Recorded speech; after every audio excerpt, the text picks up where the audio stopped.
Long before Egypt's pyramids, Greece's stunning columns, or Rome's impressive roads, the very first civilization flourished in a fascinating land nestled between two rivers. This area, known as Mesopotamia, which literally means between the rivers. In ancient Greeks, at between the Tigris and Euphrates. These mighty rivers, flowing down from the mountains of eastern Turkey to the Persian Gulf, created incredibly fertile plains that allowed agriculture to thrive. It's amazing to think that this is where it all began, right? On these vibrant plains, humanity took its first steps toward community, gathering in cities where ideas blossomed. Can you imagine the buzz of early life as people developed writing, laid down laws, and even pondered the mysteries of the universe? This incredible journey stretches back to around 10,000 BCE. Right after the Ice Age, when those first brave settlements popped up. Fast forward to 539 BCE, and we see Cyrus, the Great of Persia, conquering Babylon. Kings were busy crafting empires from mud, brick, and bronze, while scribes etched their thoughts in clay tablets with those iconic, wedge-shaped marks. And let's not forget the stunning ziggurats, towering structures built to connect with the divine. Their simple clay records have outlasted many grand monuments, proving that the story of civilization truly began in the Fertile Crescent, where the ice melted and organized society took root. Isn't that fascinating? The dawn of civilization. C. 10,000 to 3,500 BC. As the last ice age faded away around the 10th millennium BC, Southwest Asia started to warm up. The icy grip that had held back human potential for ages began to ease. In the hills and valleys near the Twin Rivers, small groups of hunter-gatherers spotted something amazing: wild wheat and barley growing all around. These early folks had spent generations following herds and gathering seasonal plants, always on the move with nature's rhythm. But now, in this new world, they started to stick around where food was abundant. The earliest settlements were simple clusters of round huts made from reeds and mud, found at places like Tel Miribet and Abu Huraira, in what's now northern Syria. Archaeological finds show that people were starting to set up permanent homes. They still hunted gazelles and gathered wild pistachios, but they began to stick around in one spot, season after season.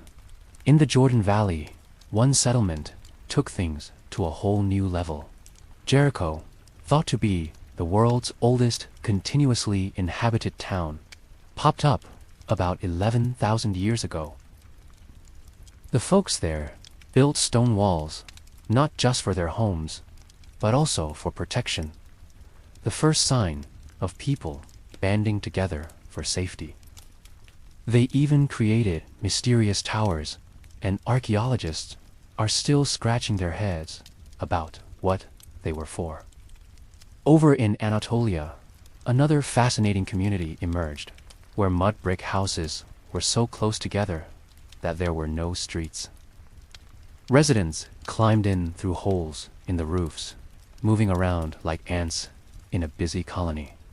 But you know what? The real revolution was happening quietly out in the fields. These early farmers, with their keen eyes, started to domesticate wild grains. They picked plants with bigger seeds and husks that wouldn't just fall apart. Over time, wild grass turned into the wheat we know today. And it wasn't just plants. Animals that were once hunted began to be herded.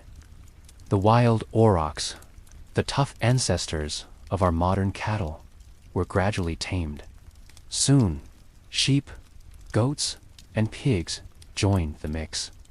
This shift gave people a steady supply of meat, milk, and hides, taking away the guesswork of hunting. This agricultural revolution took its sweet time, spreading through the lush land from the Persian Gulf to the Mediterranean, what we call the Fertile Crescent. It wasn't a quick change.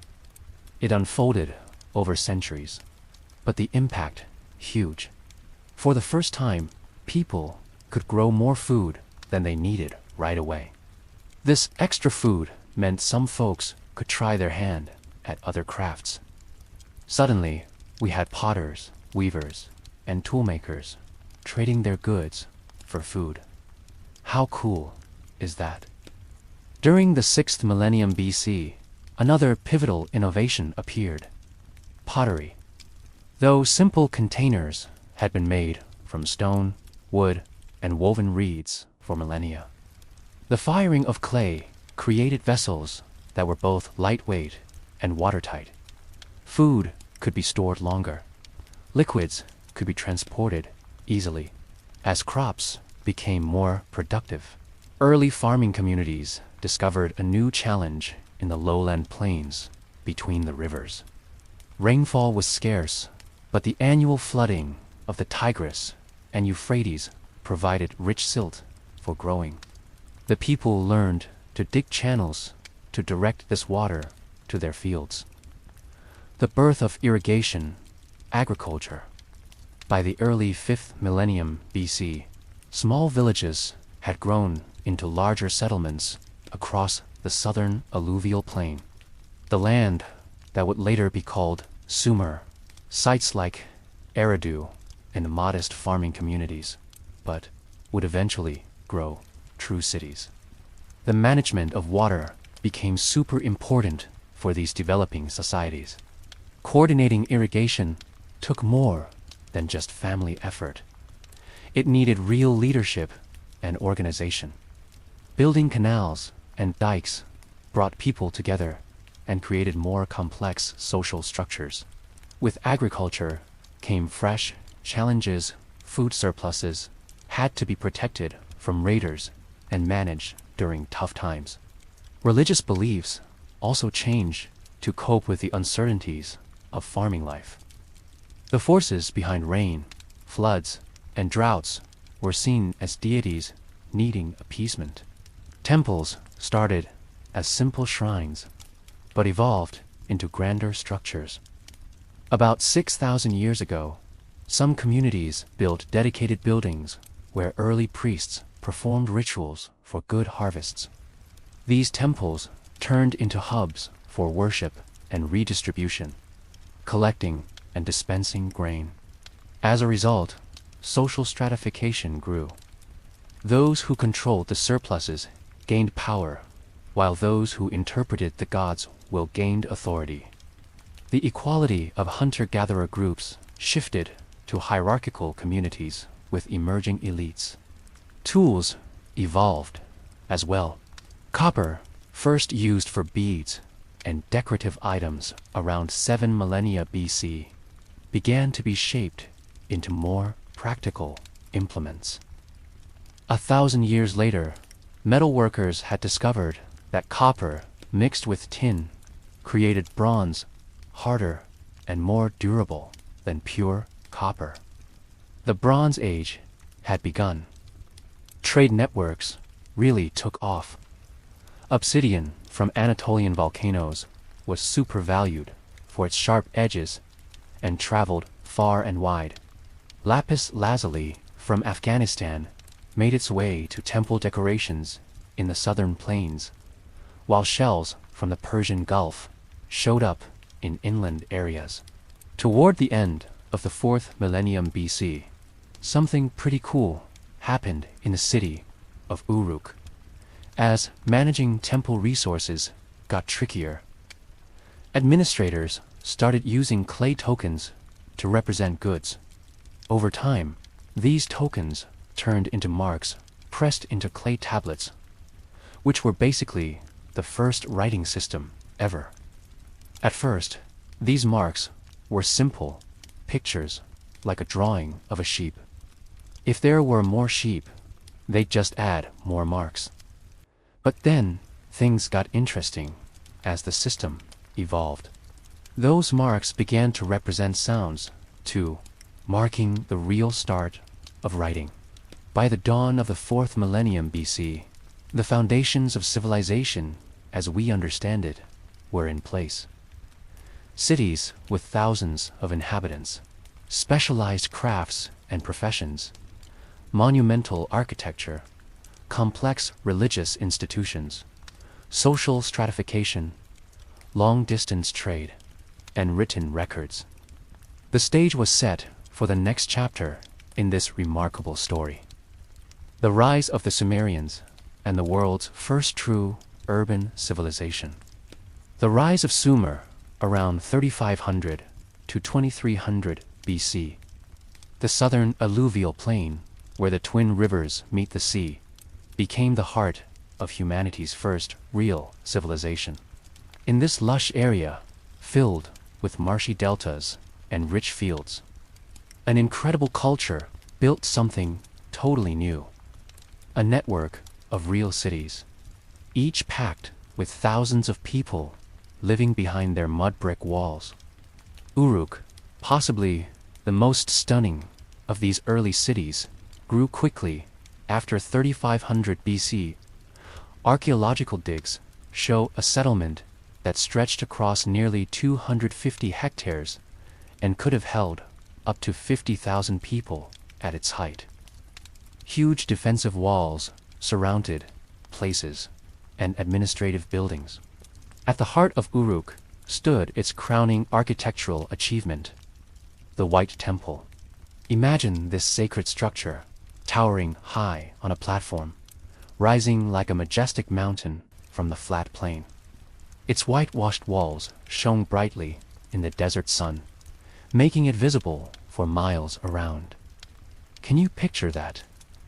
This platform was like an early version of what we now know as a ziggurat, showcasing incredible engineering skills and deep religious devotion.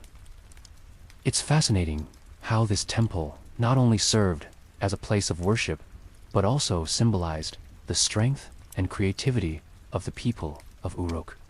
Isn't that just amazing? Other urban centers popped up all over the landscape, each with its own unique vibe. Eridu, which locals proudly claim is the oldest city, was home to an impressive temple complex dedicated to Enki, the god of wisdom and fresh water. Imagine the bustling streets filled with people, traders, and artists. Then there's Lagash, Kish, Nippur, and Amma. These city-states really made their mark. Each had its own identity, ruling dynasty, and a patron deity that everyone looked up to. It's fascinating how these places developed their own cultures and traditions, shaping the history of the region in such a vibrant way. These cities were more than just big villages. They marked a whole new way for people to live together. Instead of just farmers, you had metalworkers, potters, weavers, merchants, and more.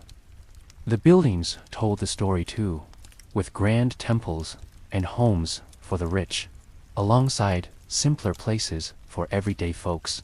The development of monumental architecture transformed the landscape. Temples evolved from simple shrines into elaborate multi-room complexes atop massive, elevated platforms. These early ziggurats, though not yet achieving the stepped pyramid form of later periods, nonetheless dominated the skyline.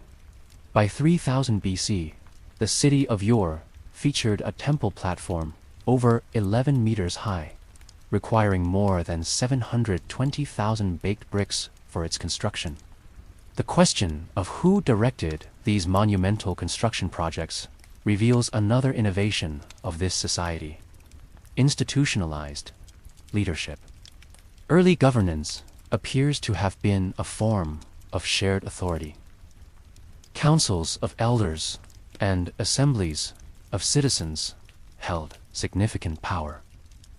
But religious leaders who controlled the temple resources gradually assumed greater authority, becoming priest kings or ensi in the local tongue. These early rulers derived legitimacy from their special relationship with the gods. They served as intermediaries between the divine and human realms. In times of crisis, war, flood, or drought, a temporary military leader might be appointed. These Lugal, literally meaning big man, sometimes parlayed their emergency powers into permanent kingship, gradually supplanting the authority of priests. Kings claimed divine sanction, though not yet divine status themselves. Royal tombs from this period display extraordinary wealth. Gold vessels, elaborate jewelry, musical instruments, and the skeletons of retainers apparently sacrificed to accompany their ruler into the afterlife. Religious beliefs were a huge part of life in those early city-states. Each city had its own special god or goddess, like An, the sky god, Enlil, the god of wind and storms, Enki, the water and wisdom god, and Inanna, the goddess of love and war. People thought these gods were kind of like us, full of emotions and needs, but way more powerful. Temples functioned as the gods' earthly dwellings, where priests performed elaborate rituals to please these divine residents. Daily offerings of food, drink, and incense sustained the deities, who might otherwise unleash flood, famine, or invasion upon neglectful worshippers. The cosmos was pictured as a flat disk, with the earth at its center, covered by a vault of heaven. Below lay the underworld, a gloomy realm where the spirits of the dead existed in a shadowy half-life. Unlike later civilizations, there was no promise of paradise for the virtuous. The afterlife awaited everyone, regardless of earthly conduct, as a dimmer version of mortal existence. The understanding of the natural world blended practical observation with mythological explanation. Medical texts from this period show sophisticated knowledge of anatomy and treatments, yet attribute disease to divine displeasure or demonic influence. Similarly, advanced astronomy tracked celestial movements for agricultural and religious calendars, while interpreting unusual cosmic events as divine omens.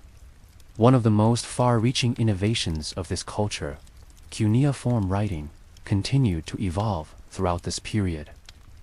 What began as simple pictograms for accounting gradually developed into a comprehensive writing system capable of expressing abstract concepts and recording spoken language. By 2500 BC, scribes were using about 600 different signs to write, not just lists of goods, but letters, legal documents, medical texts, and literature. Literacy remained the privilege of a specialized class of scribes. Young boys from wealthy families began training in the tablet houses, the schools, around age 7, studying for years to master the complex system. These scribes gained considerable status, serving as administrators, accountants, and record keepers for temples, palaces, and merchants. The language of this early civilization remained somewhat mysterious, unrelated to the Semitic or Indo-European language families. It stands as a linguistic isolate with no known relatives. Its distinctive grammar and sound system were eventually preserved in cuneiform, when later peoples adapted the writing system to their own tongues. Literature preserved on thousands of clay tablets reveals a rich cultural tradition. The Epic of Gilgamesh, though compiled in its classic form during a later period, originated in tales about a historical king, of Uruk, who ruled around 2700 BC. This remarkable story follows its hero's quest for immortality after the death of his beloved friend, ultimately concluding that death is humanity's inevitable fate. Other important works include creation myths, explaining how the gods fashioned humans from clay to be their servants, hymns praising deities and kings, and wisdom literature offering practical and moral advice. One poignant text, Man and His God, wrestles with the problem of undeserved suffering, resembling in some ways the later biblical book of Job. This civilization also created the world's oldest known law codes, though the famous code of Hammurabi would come later. Fragments of legal texts from around 2400 BC show a society already concerned with formalizing rules for commerce, property, marriage, and criminal justice. One collection, the Laws of Yor-Nammu, established monetary compensation for injuries rather than the principle of physical retribution. The concept of an eye found in later Semitic law codes. Economic life in these ancient cities revolved around the temples and palaces, which controlled vast agricultural estates. Temples employed thousands of workers to farm their lands, tend livestock, and produce textiles. These institutions developed sophisticated accounting systems, tracking income, expenditures, loans, and interest payments. Private commerce also flourished. Merchant families conducted trade expeditions to distant lands, exchanging grain, textiles, and manufactured goods for timber, metals, and luxury items. By the middle of the 3rd millennium BC, trade networks extended to the Indus Valley civilization in what is now Pakistan, to the highlands of Iran and Afghanistan, to Anatolia, and down the Persian Gulf. Technological innovation accelerated during this period. The potter's wheel, appearing around 3500 BC, revolutionized ceramic production. Wheeled vehicles, first evidenced around 3200 BC, transformed transportation. Bronze metallurgy advanced significantly, producing stronger tools and weapons. Mathematical knowledge grew more sophisticated, developing a sexagesimal number system based on units of 60, whose legacy survives in our 60-minute hours and 360-degree circles. While the urban revolution transformed society, most people remained farmers, living in the countryside or in the shadow of city walls. Their agricultural techniques became increasingly sophisticated. They developed specialized plows, irrigation systems with regulatory gates and levees, and methods for combating the increasing salinization of over-irrigated fields. The social hierarchy grew more complex as cities expanded. At the top stood kings, priests, and nobles. Below them ranked the professionals, scribes, merchants, and master craftsmen. The bulk of the urban population consisted of ordinary craft workers, laborers, and servants. At the bottom stood slaves. Though slavery was not as pervasive as in some later civilizations, and often represented a temporary status caused by debt or wartime capture. Women in this society enjoyed more rights than many later cultures. They could own property, run businesses, and even work as scribes or priestesses.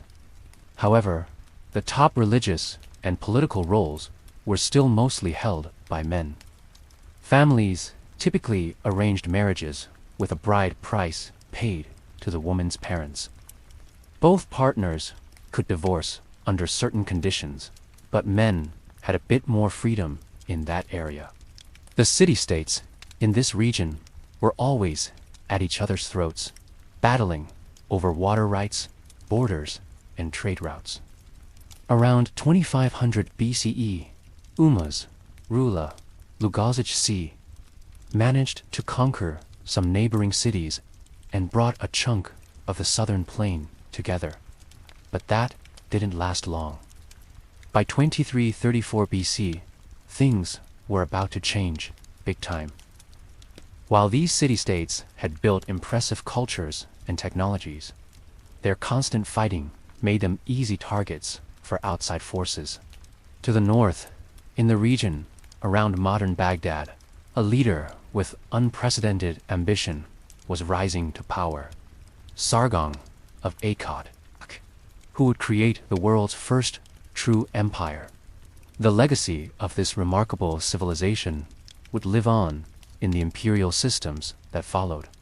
As later, peoples adopted and adapted its religious concepts, literary themes, artistic conventions, and scientific knowledge.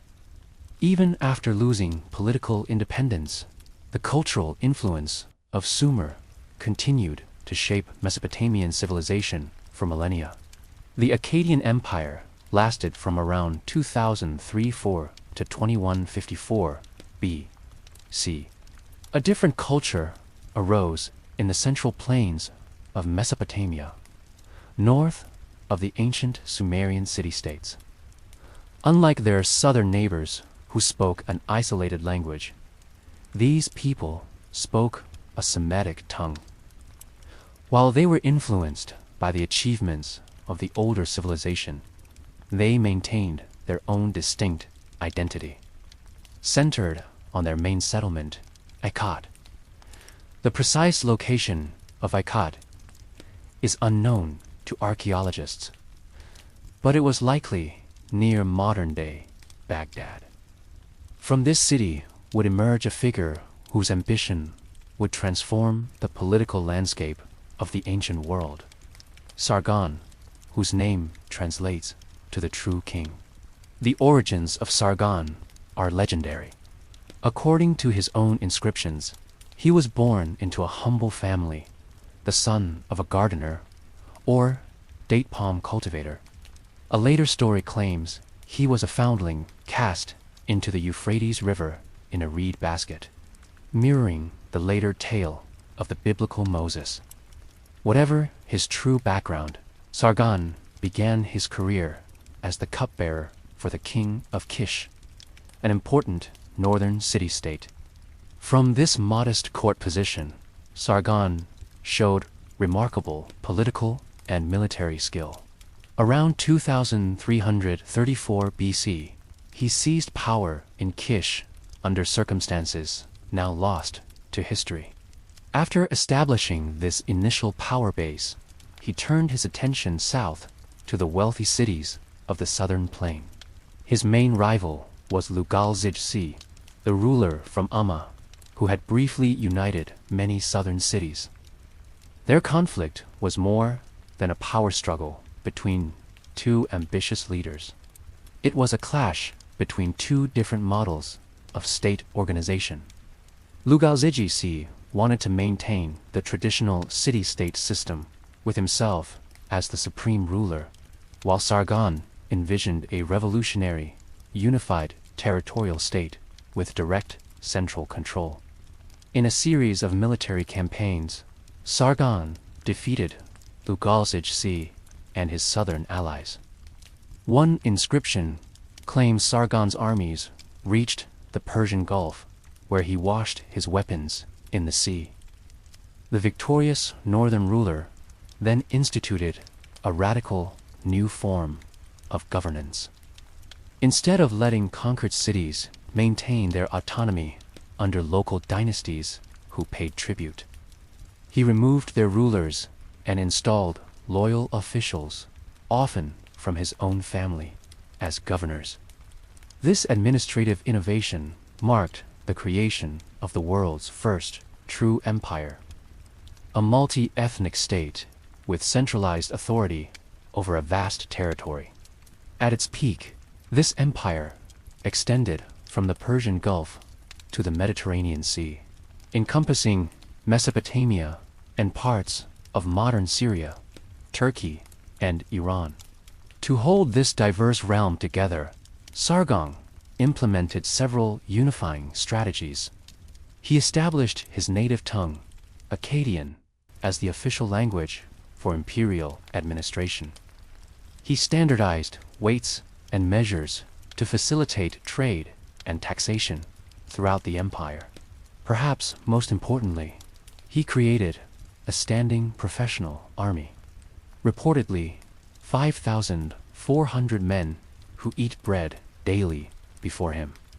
This military force, loyal to the ruler instead of local cities or leaders, provided the coercive power needed to maintain imperial control.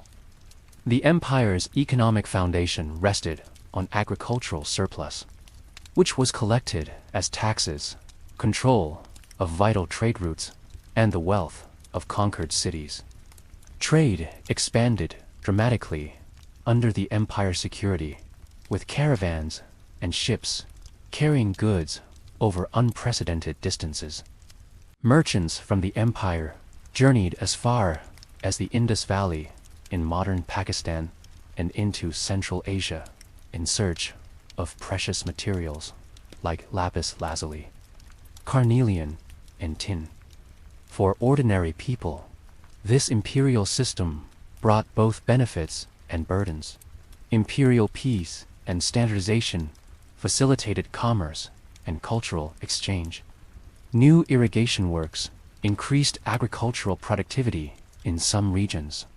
However, taxation was heavy, and labor could be conscripted for massive building projects or military campaigns. Rebellions were punished harshly, with city walls demolished and populations sometimes relocated.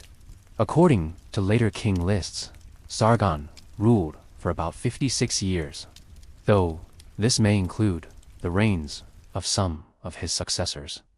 His long reign provided the stability for imperial institutions to take root.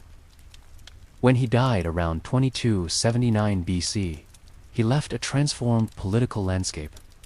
The age of independent city-states had been replaced by the age of empires. His successors faced the constant challenge of imperial rulers, maintaining control over diverse territories with different languages, cultures, and local interests. Rimush and Manishtushu, Sargon's sons, spent much of their reigns suppressing revolts, but both died violently, possibly assassinated after relatively short reigns. Naram-Sin, Sargon's grandson, proved to be the most capable ruler of the dynasty after its founder. Taking the throne around 2254 BC, he further developed imperial administration and embarked on ambitious military campaigns. In response to a massive rebellion by several major cities, he showed both military skill and ruthlessness, crushing the opposition and rebuilding his grandfather's empire. Following these victories, Naram-Sin took an unprecedented step in Mesopotamian politics. He declared himself a god. Previous rulers had claimed to be divinely appointed or to rule on behalf of the gods.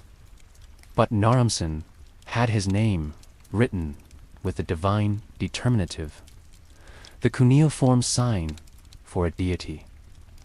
Official art depicted him wearing the horned crown traditionally reserved for gods.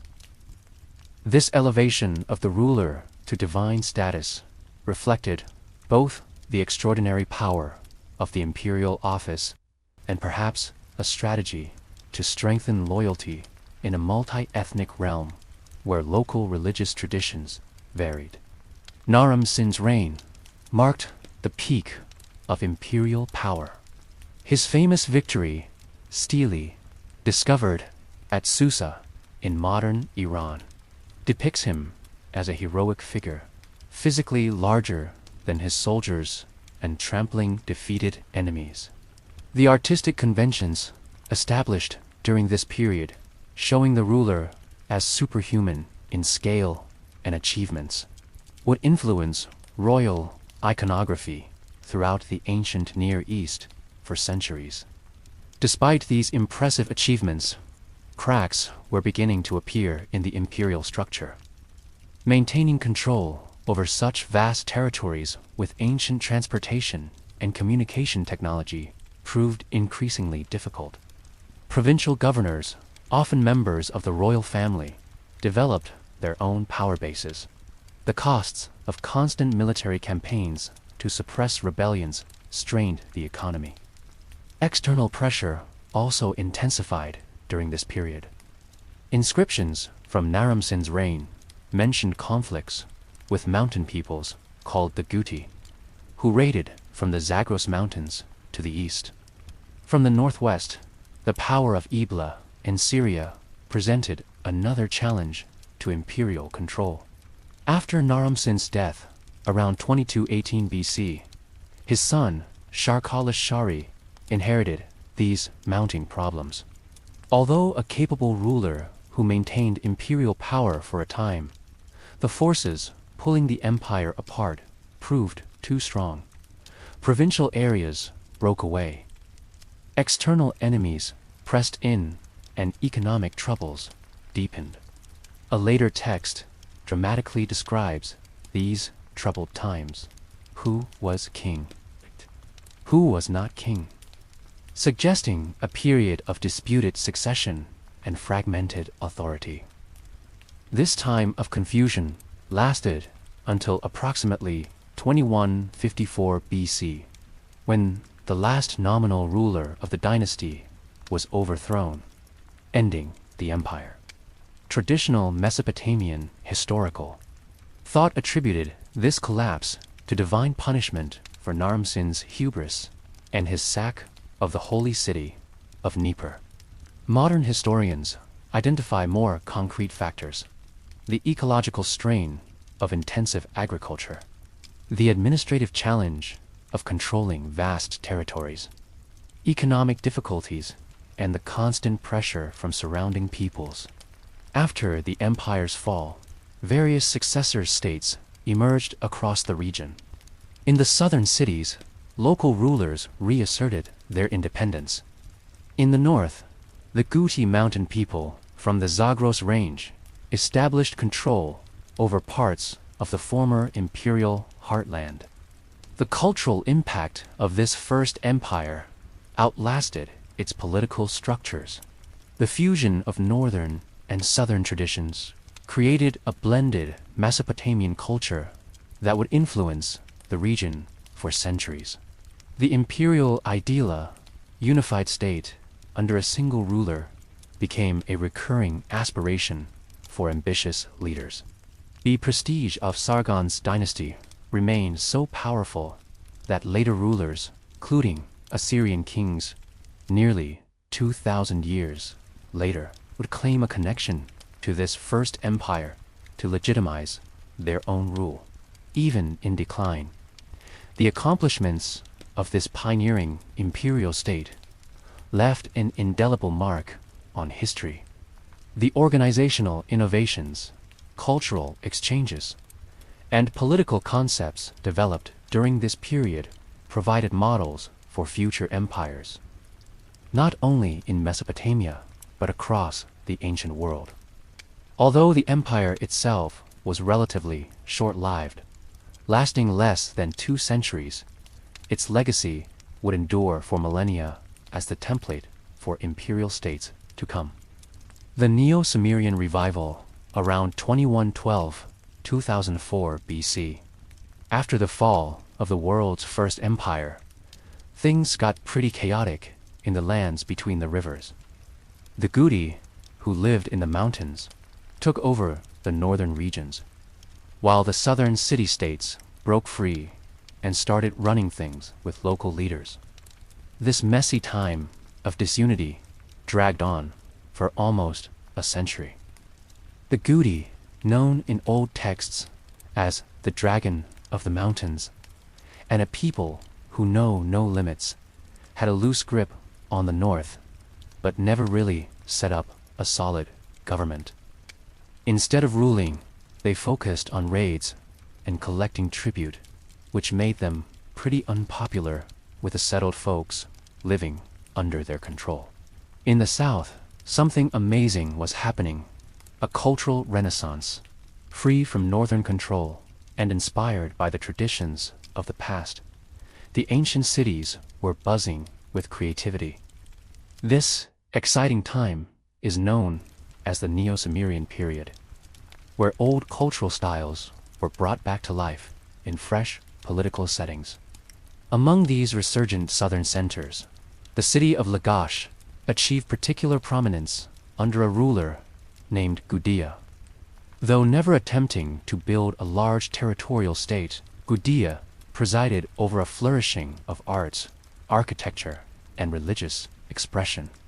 Dozens of statues depicting this pious leader have survived, showing him in poses of devotion with hands clasped in prayer. Made from hard, diorite stone imported from distant lands, these sculptures demonstrate both artistic sophistication and extensive trade connections. Inscriptions left by Gudea describe elaborate temple construction projects and religious devotion. One text recounts a dream in which the god Ninjutsu instructed him to rebuild a temple, complete with detailed divine specifications. This literary account of divine architectural plans represents one of the most extensive religious texts from the period. While Lagash was thriving culturally, another city was gearing up to take the spotlight as the political hub of a new territorial state. Enter Yor, an ancient settlement close to the Persian Gulf, which became the heart of a new dynasty led by a ruler named Unamu. Around 2112 BCE, this impressive leader kicked the Guti out from the north and managed to reunite much of the old imperial territory. Though on a smaller scale, unlike earlier empire builders who relied on military might and forceful control, Unamu made his mark as a lawmaker and builder.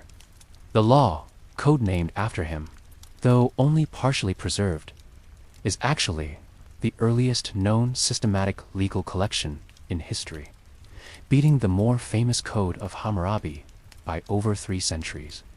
This groundbreaking legal text introduced fixed monetary penalties for different offenses, moving away from harsh physical punishments to more standardized compensation. It aimed to protect the vulnerable, like widows, orphans, and the poor from being taken advantage of by the wealthy. Plus, it even had the earliest traffic laws, setting rules for boats on canals. Beyond his legal innovations, Unamu embarked on an ambitious building program throughout his domains. His most visible achievement was the construction of monumental ziggurats, massive step temples rising toward the heavens. The best preserved example at Yor featured 3 levels reaching a height of about 30 meters, accessed by triple staircases. These imposing structures, visible for miles across the flat landscape, served as potent symbols of renewed cultural confidence and religious devotion. The administrative system developed during this period represented a sophisticated blend of centralized and local control. Provincial governors oversaw regional affairs, while a complex bureaucracy managed the collection and redistribution of resources. Royal officials conducted regular tours of inspection, and messengers carried communications along designated routes between administrative centers. Under Unamu's son, Shogi, who ruled for an extraordinary 48 years, the state reached its peak of organization and prosperity. This long-reigning monarch implemented numerous innovations that strengthened central governance while respecting local traditions. He established a standardized calendar, reformed weights and measures, created a royal messenger system with posting stations, reorganized the tax system, and standardized scribal education. Shogi also cultivated his image as an ideal ruler through various symbolic actions. He claimed to be a champion runner who personally carried ritual offerings between major temple cities in a single day, a distance of over 100 miles. Whether literal or symbolic, this claim emphasized his role in unifying distant centers through personal exertion. In the later years of his reign, Shogi followed the precedent established by earlier rulers and declared himself divine. Temples dedicated to his cult were established throughout the realm, and his name was written with a divine determinative. This deification of the living king represented an attempt to create a religious foundation for political unity across traditionally independent cities. The economic system of this period combined centralized planning with market elements. The state controlled vast agricultural estates, employed thousands of workers directly, and managed extensive redistribution networks. Textile workshops housed hundreds of female workers, producing goods for both domestic consumption and export. Simultaneously, private merchants conducted independent trade ventures, though typically under royal oversight. During this time, there was a real cultural boom. People revived the ancient language for religious and literary use, and scribal schools popped up everywhere, keeping traditional texts alive and even expanding on them. Many of the literary gems we now call classics were put together and standardized during this cultural renaissance. This included everything from creation, myths, and temple hymns to royal praise, poems, and wisdom literature. One cool new form that came out was the royal love song, which celebrated the romantic ties between kings and the goddess Inanna. These poems cleverly mixed politics with romance, reinforcing royal authority through divine marriage metaphors. For instance, a hymn about Shuje calls him the beloved husband of Inanna, beautifully linking the political and cosmic order. International relations during this period included both diplomatic and military dimensions. Royal marriages cemented alliances with neighboring powers. Trade networks extended to distant lands, bringing luxury goods from as far as the Indus Valley and Afghanistan. Military campaigns secured frontiers and trade routes, particularly against nomadic peoples from the eastern highlands and deserts, who periodically threatened settled areas. The stability of this Renaissance period began to erode under Shogi's successors. Ibisen, the last ruler of the dynasty, faced mounting challenges from several directions. Provincial governors increasingly acted as independent rulers, withholding tax revenues and eventually declaring outright independence. Amorite nomadic groups infiltrated from the west, establishing settlements in previously urban-dominated areas. Most critically, the ancient irrigation systems that sustained the agricultural heartland faced a combination of drought conditions and the cumulative effects of salinization, a process where repeated irrigation in an arid climate leads to salt buildup in the soil, gradually reducing fertility. Grain prices recorded in texts suggesting severe agricultural difficulties. A correspondence between Ibisen and a provincial governor named Ishbiera illustrates the deteriorating situation. The governor reports being unable to deliver grain shipments due to threats from enemies, likely both external nomadic groups and internal rebellious elements. Eventually, Ishbiera established himself as an independent ruler in the city of Isin, effectively seceding from the unified state. The final blow came from an external power. The neighboring state of Elam, centered in what is now southwestern Iran, had grown increasingly powerful. Around 2004 BC, Elamite forces, allied with other enemies of the regime, captured Ur itself. The city was pillaged, its ziggurat desecrated, and Ibisin taken captive to Elam, where he presumably died in exile. A modern lament captures the fall of Ur in striking words. The city has been defiled. Its people live like ghosts. The treasuries have been looted. Corpses float in the Euphrates, which once brought life. This piece blends historical accounts with a spiritual take, seeing the destruction as a divine response to human failings. Even though the fall of Ur was a major political blow, it didn't wipe out the cultural achievements of that vibrant period. Literary works, administrative methods, and architectural styles from this creative time continued to shape Mesopotamian civilization for many years. As one chapter closed, new political landscapes began to emerge in the land between the rivers. The rise of Babylon around 1894 to 1595 BC.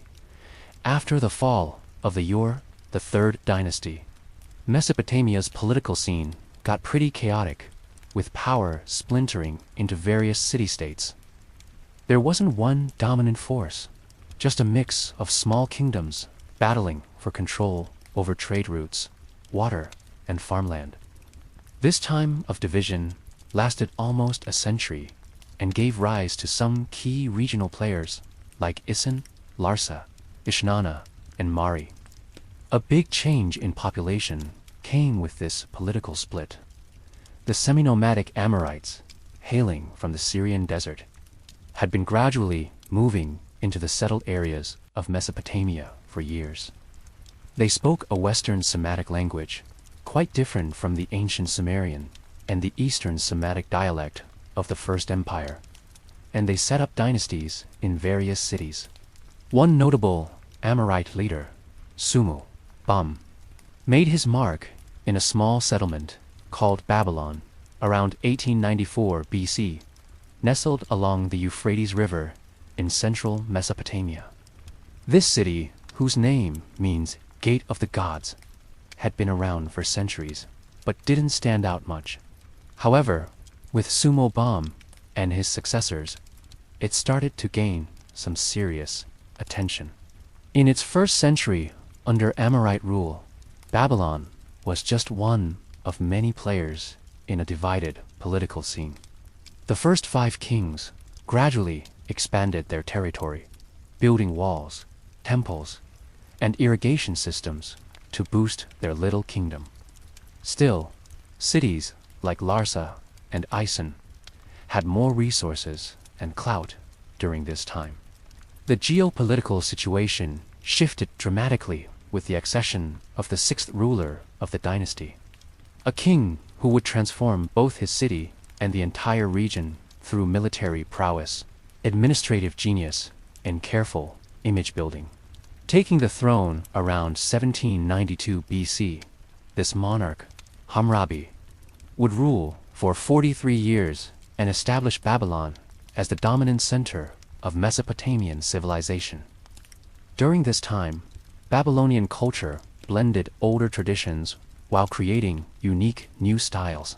Scholars gathered and saved ancient texts covering everything from literature and medicine to math and religion. The Akkadian language became the go-to diplomatic language in the Near East, helping kingdoms communicate with each other. Intellectual achievements really took off, especially in astronomy, math, and medicine. Babylonian astronomers meticulously tracked celestial movements, crafting some of the first predictive models for how planets behave. Mathematicians used an advanced numeral system that allowed for complex calculations, including working with fractions and solving quadratic equations. Plus, early estimates of irrational numbers like the square root of 2. Once he had solidified his base, Hammurabi launched a series of military campaigns to take out rival centers of power. He started with southern cities like Uruk and Isin and gradually expanded his control across the region. After each conquest, he made sure to integrate the defeated territories into his growing kingdom. One by one, major powers fell to Babylonian forces. Larsa, which had a stronghold in the south, Ishnana in the Djala region, Mari along the middle Euphrates, and finally, Ashur, a key trading hub that would later give rise to the Assyrian Empire. By the end of his campaigns, Hammurabi had united nearly all of Mesopotamia under one rule for the first time in 5 centuries.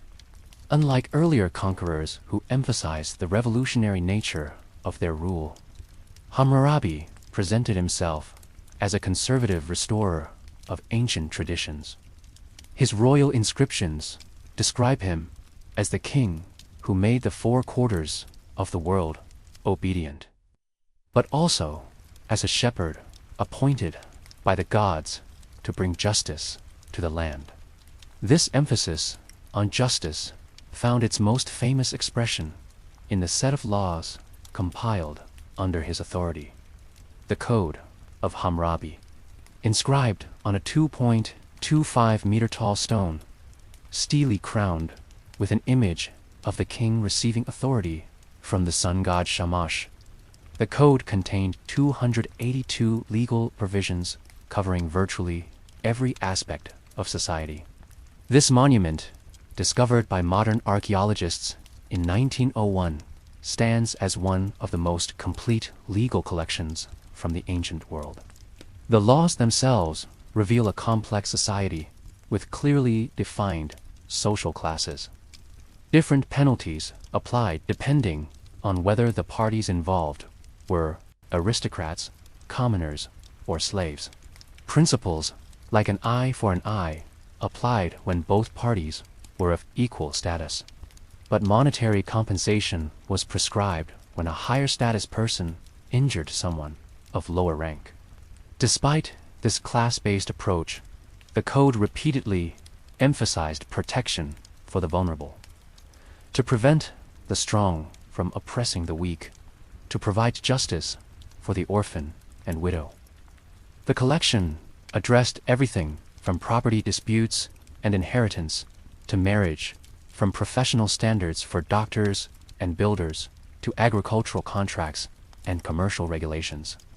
While often portrayed as a lawgiver in both ancient and modern accounts, Hammurabi was equally active as an administrator and economic manager. His government maintained detailed records of agricultural production, labor allocation, and resource distribution. Royal officials supervised irrigation systems, allocated state lands, set prices for basic commodities, and regulated trade. Hundreds of surviving letters, dictated by the king himself, reveal his hands-on approach to governance. He personally addressed complaints from distant provinces, investigated charges of corruption among local officials, and micromanaged religious ceremonies and building projects. This combination of grand strategy and administrative detail characterized his leadership style. In religious matters, Hammurabi elevated Babylon's patron deity, Marduk, from local status to a position of prominence in the regional pantheon, while continuing to honor traditional gods like Enlil, Shamash, and Ishtar. Royal propaganda increasingly presented Marduk as the king of the gods, mirroring Babylon's new political supremacy. The king also positioned himself as divinely chosen, though stopping short of the outright self-deification attempted by some earlier rulers. The prologue to his law code describes him as named by Unu and Enlil, to promote the welfare of the people, to cause justice to prevail in the land. This balance between divine sanction and human service characterized Babylonian royal ideology.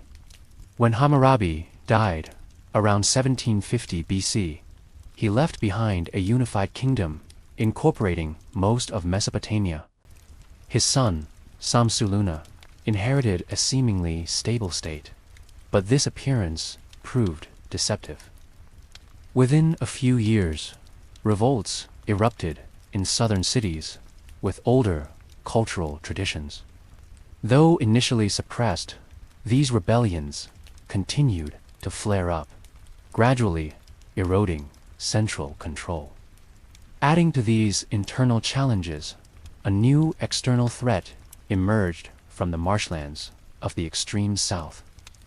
A people known as the Sealand dynasty established control, eventually seizing several southern cities from Babylonian control. Simultaneously, mountain peoples from the Zagros range began making incursions along the eastern frontiers. Under these mounting pressures, Babylon's territorial control gradually contracted. By 1700 BC, just 50 years after Hammurabi's death, much of the south had been lost. Subsequent rulers maintained control over central Mesopotamia, but never regained the extensive empire of their great predecessor. Despite this territorial reduction, Babylon itself remained prosperous and culturally dominant. The city grew to cover nearly 450 hectares, housing perhaps 60,000 to 80,000 inhabitants. Its temples, palaces, and commercial districts made it one of the ancient world's greatest urban centers. During this time, Babylonian culture blended older traditions while creating unique new styles.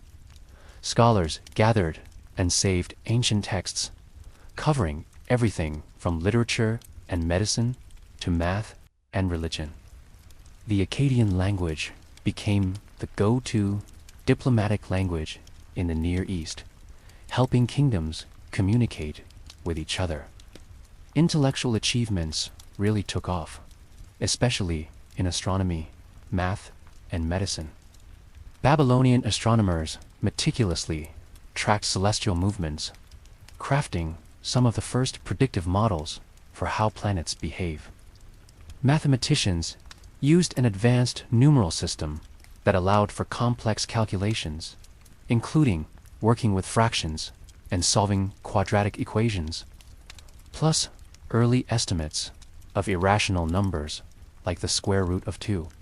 This creative period continued for nearly 2 centuries after Hammurabi.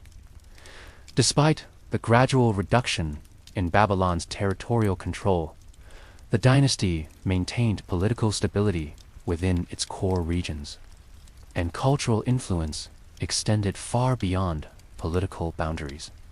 The end came suddenly and catastrophically.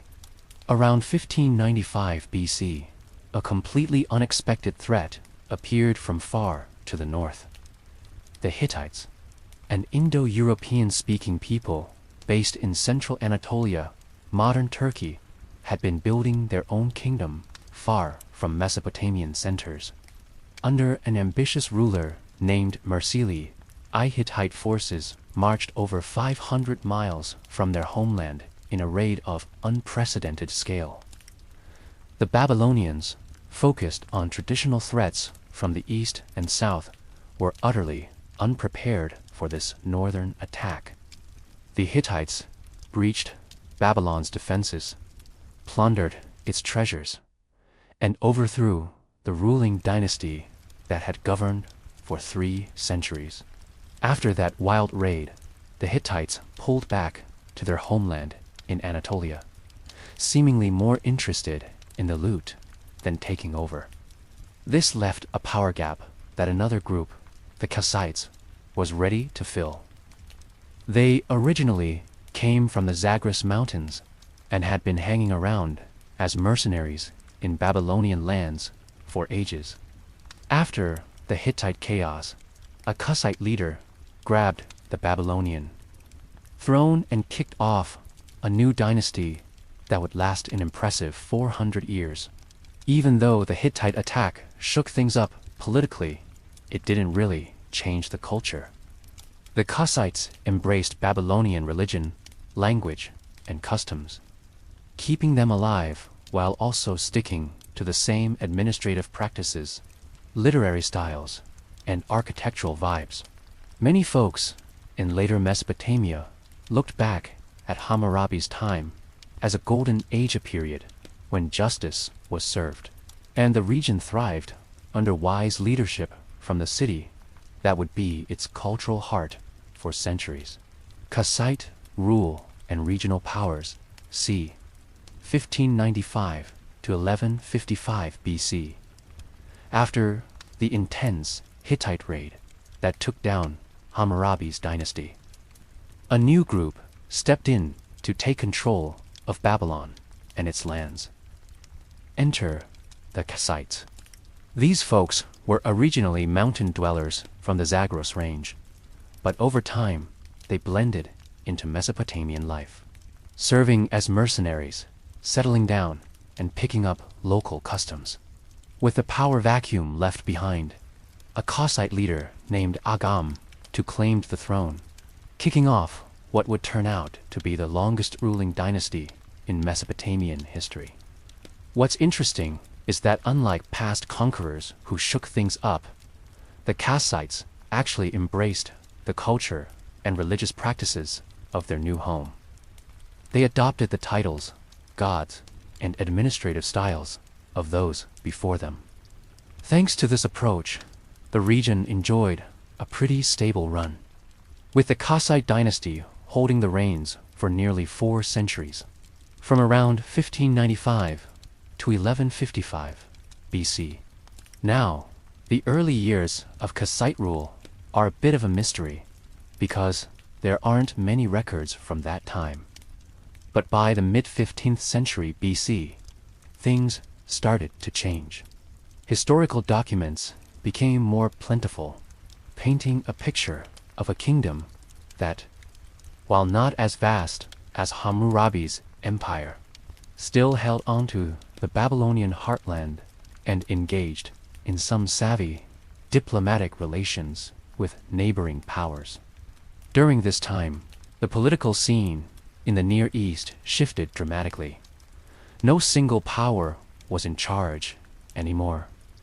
Instead, several major kingdoms coexisted in what historians call the Club of Great Powers, creating a system of rivalries and alliances that kept things stable. Alongside the Kassite rulers of Babylon were the new kingdom of Egypt, the Hittite Empire in Anatolia, the Mitanni kingdom in northern Syria, and later the Middle Assyrian kingdom. International relations among these powers followed established diplomatic norms. Royal letters written on clay tablets in Akkadian, the Eris diplomatic language, addressed foreign rulers as brother, hinting at a sense of equality. Political alliances were often sealed with royal marriages, where princesses were sent off to foreign courts with fancy dowries.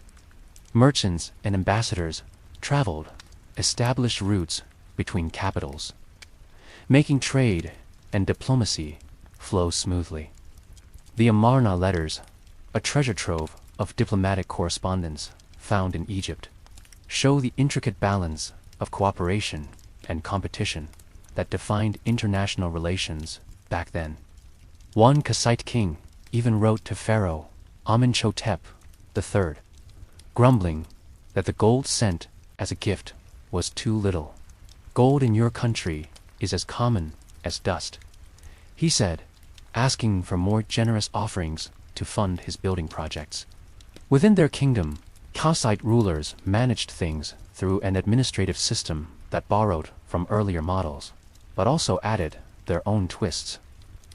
They introduced a fresh take on land management, giving out large estates to loyal supporters through officially documented Kudru stones, boundary markers that detailed the grants and included divine symbols promising curses on anyone who dared to mess with the arrangement.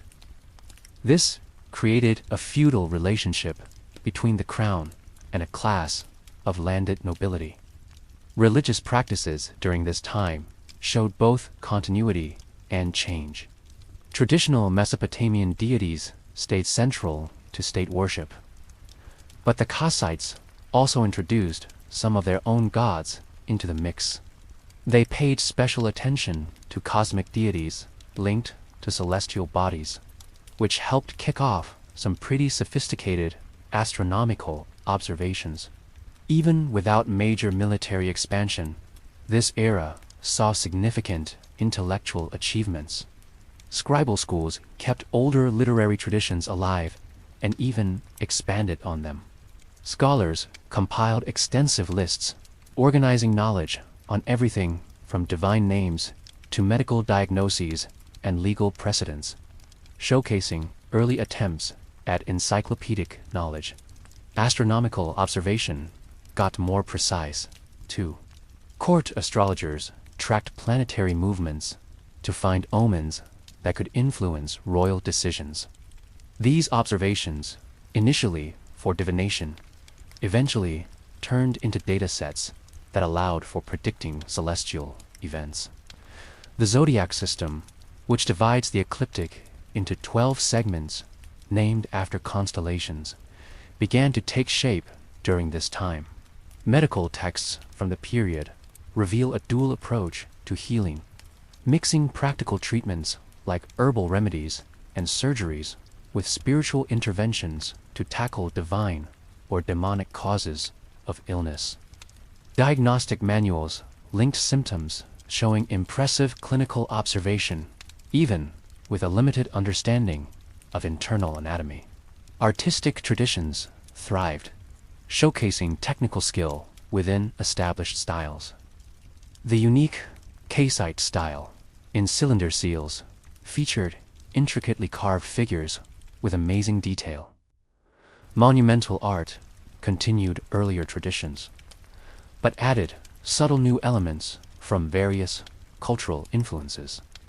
Glass production reached new heights, creating colorful vessels for luxury markets. Babylon itself blossomed as the kingdom's administrative and cultural hub. While it wasn't as grand as during Hammurabi's rule, the city remained a stunning urban center filled with impressive temples, lively markets, and diverse neighborhoods. The Kassites even renovated the Great Temple of Marduk, ensuring Babylon kept its status as a major religious center.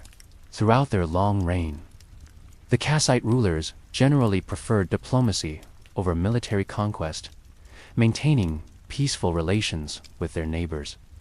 When conflicts did pop up, they usually involved border regions or were responses to external threats rather than aggressive expansion. This peaceful approach helped the dynasty last, but eventually left them vulnerable to more aggressive neighbors. To the north, a resurgent Assyria began expanding its territory under ambitious rulers like Adad-nirari I and Shalmaneser. Once just a trade-focused city-state, Assyria transformed into a formidable military power. By the 13th century BC, Assyrian forces started challenging Kassite control over northern Mesopotamia. The balanced system of great powers began to unravel around 1200 BC, as a series of dramatic events shook the Near Eastern landscape. The Hittite Empire suddenly collapsed, with its capital, Hattusa, destroyed and abandoned. Egyptian power waned due to internal issues and mysterious raids by the Sea Peoples. Trade networks fell apart, and many urban centers either declined or were abandoned altogether. Historians still debate the reasons behind this widespread disruption.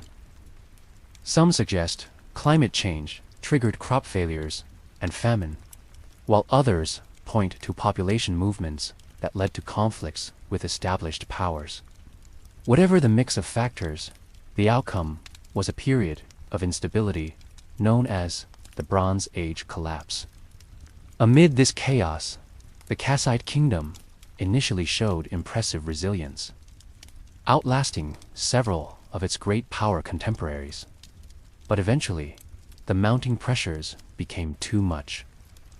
Elamite forces from southwestern Iran launched increasingly destructive raids into Babylonian territory.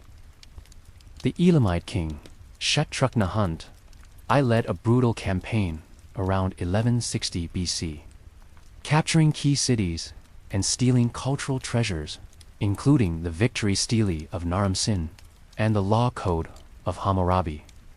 This invasion seriously weakened Kassite control.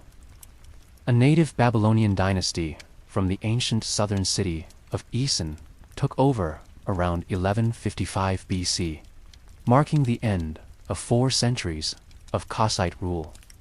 The second dynasty of Isin aimed to restore Babylonian greatness through renewed building projects and aggressive campaigns against Elam, achieving some success under kings like Nebuchadnezzar I, who managed to recover artifacts. Despite this political shift, cultural continuity remains strong. The Kassite period left a lasting mark on Babylonian civilization. Their long, relatively stable rule fostered intellectual and cultural growth, even without major territorial expansion. The systematic organization of knowledge, advancements in astronomy, land management systems, and artistic traditions established during their reign would influence Mesopotamian civilization for centuries to come. As the Bronze Age transitioned into the Iron Age around 1000 BC, new powers and peoples began reshaping the geopolitical landscape of Mesopotamia once again. Yet, the cultural foundations laid during the Kassite period, building on thousands of years of development, provided a sturdy framework that allowed Babylonian civilization to weather dramatic political changes and eventually experience another renaissance under future dynasties.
The Assyrian Empire thrived from around 1300 to 609 BC, while Babylon enjoyed centuries of relative peace under Kassite rule. A powerful force was rising in northern Mesopotamia, in the fertile lands by the upper Tigris River, with its rolling hills and lush agriculture. The Assyrians built a society known for its military strength, smart administration, and fierce ambition. They were originally based around the ancient trading city of Ashur, which gave them their name. These northern folks had long established trade networks connecting Anatolia, the Mediterranean, and southern Mesopotamia. Their role as trade middlemen opened their eyes to distant lands and resources, knowledge that would later fuel their imperial dreams. The transition from a trading city-state to a powerful expansionist empire was quite the journey for Assyria. Kicking off gradually in the 14th century BC, early rulers like Ashurbanipal, who reigned around 1363 to 1328 BC, really took a stand, declaring independence from neighboring powers and diving into regional politics. Can you imagine the boldness? In a letter to the Egyptian pharaoh, he confidently called himself the Great King, marking a huge change from Assyria's earlier role as a minor player in the region. As time went on, military expansion really picked up steam, with rulers like Adenir-Rai and Shalmaneser I in the 13th century BC. They didn't just conquer. They set up provinces run by appointed officials, which was a game changer. While many regional powers crumbled during the Bronze Age disruptions around 1200 BC, Assyria managed to hold its ground, although it did face a temporary shrink in its territorial reach. Quite a fascinating evolution, right?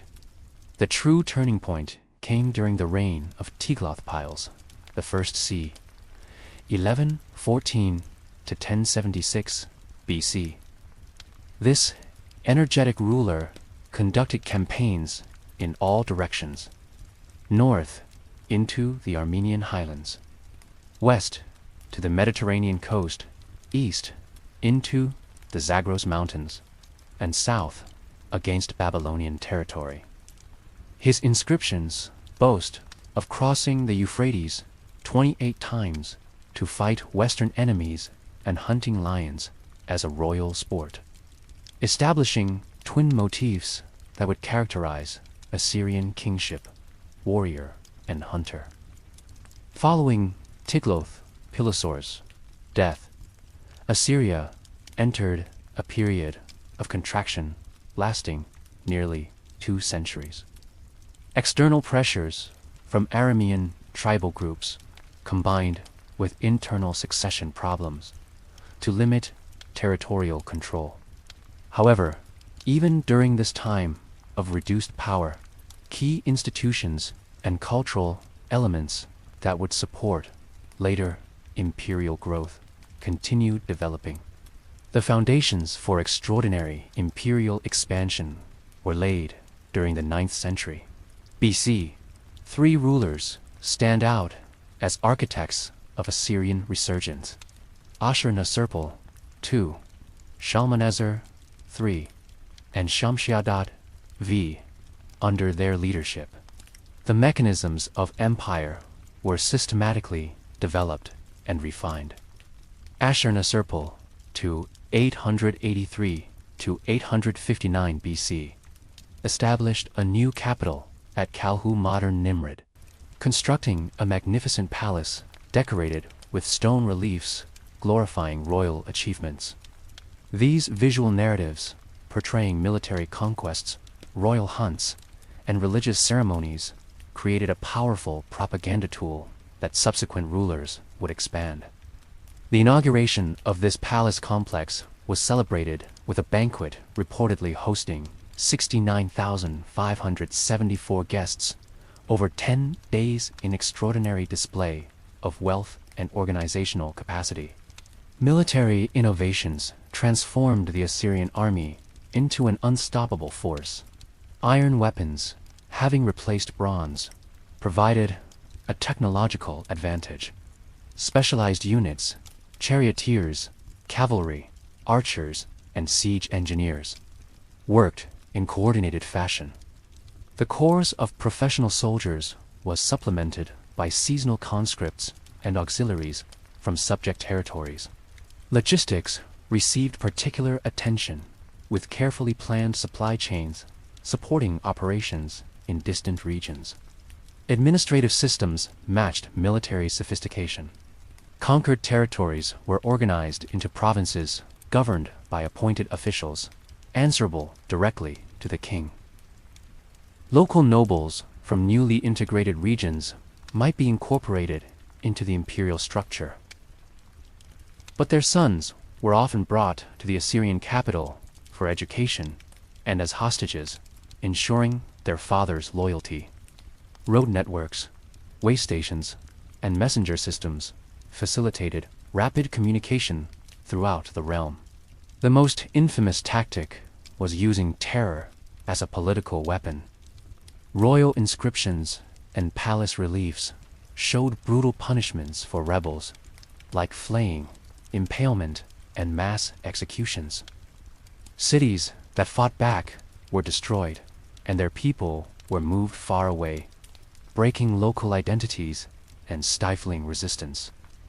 While these stories were likely exaggerated for propaganda, they reveal a clear strategy of psychological warfare aimed at scaring people into submission.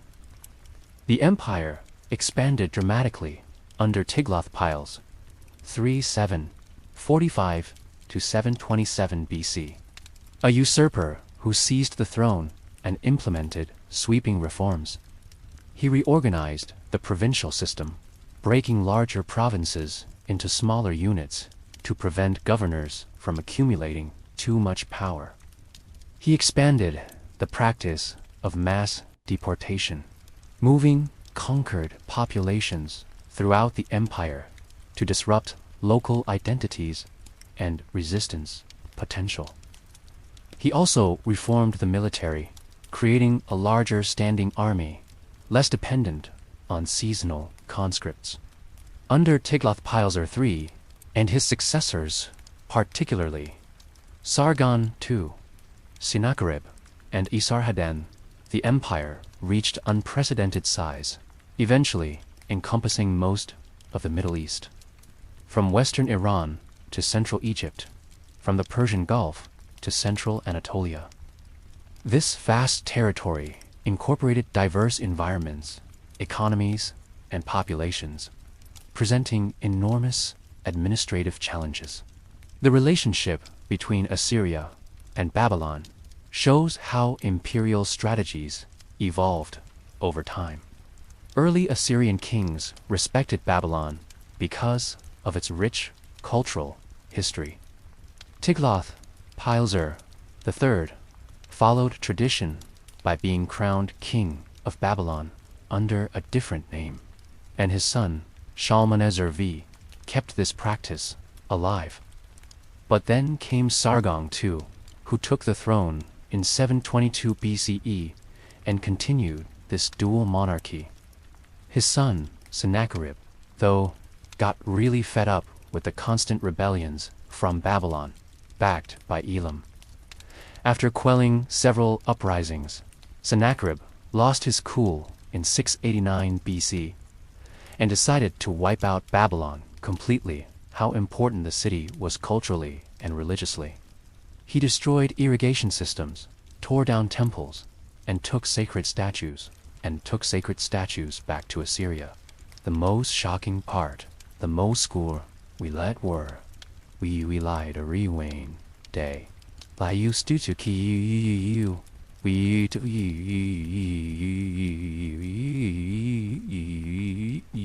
do it like you do not make come eat sucker we collect me sees Kate the wood at smile as nipem with both thing like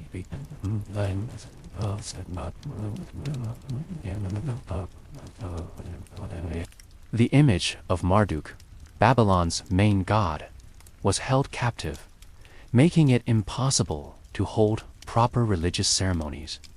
This drastic action backfired, creating outrage in the region and even within Assyria.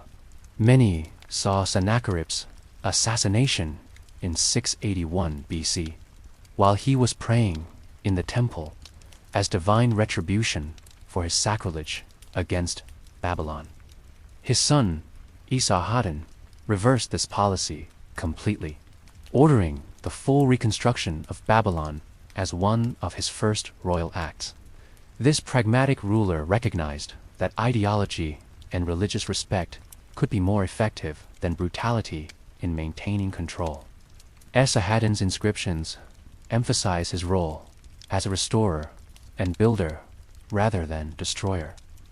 He carefully maintained distinct cultural identities for Assyria and Babylonia, while keeping both under his control. Esarhaddon also accomplished what his predecessors had attempted without success: the conquest of Egypt. In 671 BC, Assyrian forces captured Memphis, the ancient capital of Lower Egypt, and established control over the Nile Delta region. This striking achievement extended Assyrian power to its greatest territorial extent, creating a multi-continental empire. The last major Assyrian ruler, Ashurbanipal, 668 to 627 BC, ruled over the empire when it was at its cultural and territorial peak. Unlike most Assyrian kings, he proudly showcased his literacy and love for learning, along with his military skills. Thanks to his support, the library at Nineveh gathered texts from all over Mesopotamia, preserving around 30,000 clay tablets filled with literary, religious, scientific, and historical works. Ironically, this invaluable collection survived for us to discover today because of the violent destruction that would soon follow in the Assyrian capitals. But even with all that power, the empire was facing some serious issues. Managing such a huge territory took a ton of military and administrative resources. Constant warfare brought in loot and tribute, but it also stretched manpower and strained the economy. The people living under Assyrian rule, who were often relocated and exploited, grew to resent their rulers. Ashurbanipal kept things running smoothly, but after his death around 627 BC, cracks began to show in the empire's facade. Succession disputes weakened central authority, just as external threats were ramping up. Babylon, led by the Chaldean king Nabopolassar, declared independence in 626 BC at first. This seemed like just another one of those periodic Babylonian rebellions that Assyria had squashed before. But Nabopolassar was no ordinary leader. He was determined and smart. Even more concerning, he teamed up with the Medes, a powerful group from the Zagros Mountains. Together, they launched a direct attack on the Assyrian heartland, targeting the great cities that had once been the pride of the empire. Ashur fell in 614 BC, and Nineveh was taken in 612 BC. After a brutal 3-month siege, the once grand palaces and temples were set ablaze. Their walls crumbled, and treasures were looted. A small remnant of the Assyrian court tried to hold on at Haran, but by 609 BC, Assyrian independence was completely snuffed out. The fall of Assyria was as dramatic as its rise, an empire that had dominated the near. East for centuries vanished with such finality that within 2 generations, the great capital cities lay abandoned. Their once magnificent buildings reduced to overgrown mounds. The prophet Nahum's exultant description of Nineveh's fall, woe to the city of blood, full of lies, reflected the deep hatred Assyria's imperial practices had engendered among subject peoples. Yet even in destruction, Assyria left an enduring legacy. The imperial systems developed to control vast territories provided models for subsequent empires. The network of roads, administrative centers, and communication systems created military and economic integration across previously fragmented regions.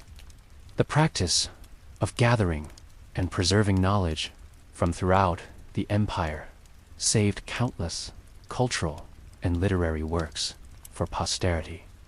The Assyrian Empire represented the first successful attempt to create a genuinely international political order, encompassing numerous peoples and traditions under unified governance. Despite this, implate, inbind, dines to petplete, with du, do they see,